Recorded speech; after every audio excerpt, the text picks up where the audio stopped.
Medyo naaalibadbara na ako sa aking buhok, kaya naisipan ko nang magpagupit. At itong barbershop na to ang aking napusuan. Iniisip ko nga dito kung alin ang pangmalakasan. Sakto may napili na ako. Eto guys, Power Pop Head.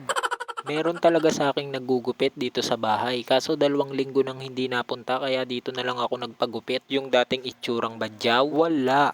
Naging gudyaw ang itsura guys. Bago sa mata nyo ang magiging biyahe ko ngayong araw. Well, bago ang lahat, ako nga pala si Motobet.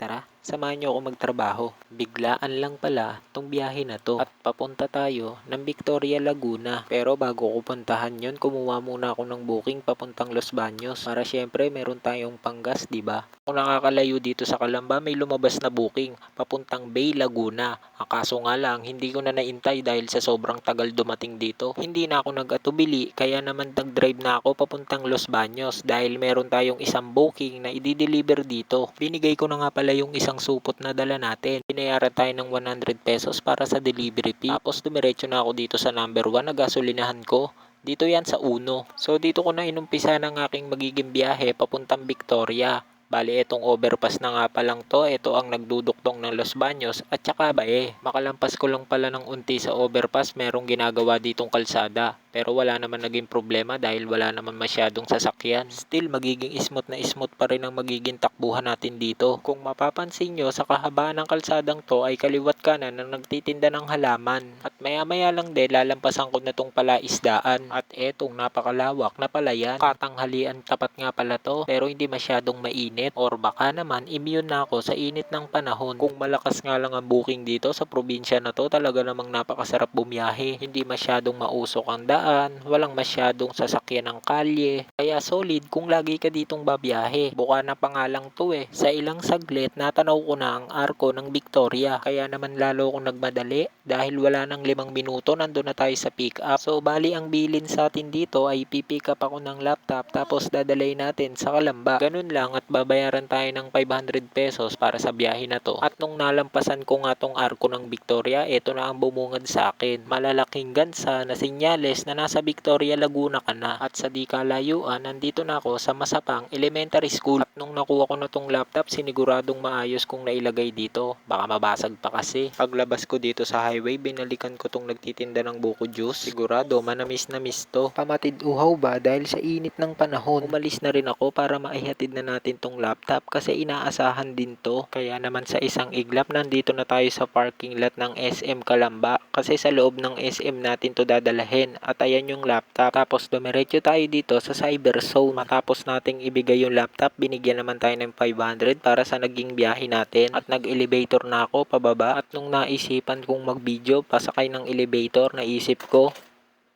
wag na lang pala. Dinaanan ko na rin pala yung pinatahi kong stepin. Stepin pala to ng aking panganay dahil napakalakas sa stepin. Ayan, pinatahi ko ulit. Nakapagpahinga din ako ng 30 minutos. Pero meron akong napapansin na booking habang nakatambay, hindi kinukuha ng ibang rider. Siguro dahil abono, pero ako kinuha ko na. Sayang kasi yung 122 na delivery fee para sa booking na to. Kaya naman nung pinicturean na ako ni sir, agad ko na rin ikinarga to at umalis para maihatid ko na. Calamba to Kabuyaw pala ang magiging biyahe natin para sa booking na to. Kaya tara, let's go guys. Merong kabigatan tong karga natin. At buti naalala ko yung sukli natin sa ating inabono. Kala mo sir nung malapit na ako para sa drop off, eto naman nakuha natin. Sobrang bigat din niya. Pabalik naman to ng Calamba. Pinatos ko na kaysa maghintay pa tayo ng booking dito sa Kabuyaw. Baka abutin pa tayo ng kung anong oras. So binigay ko na kay sir tong item na to, tapos ibinigay niya sa atin yung kabuuang total na babayaran niya. So ayan, dinouble check ko lang baka kasi sobra, akin na lang. So nung nandito na tayo sa Calamba at ibinaba ko na to, ay ramdam ko yung bigat. Tumitimbang siguro to ng 25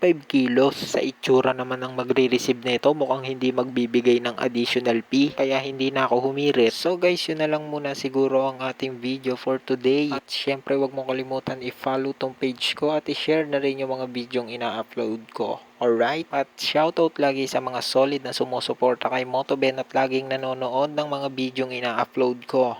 Yeah!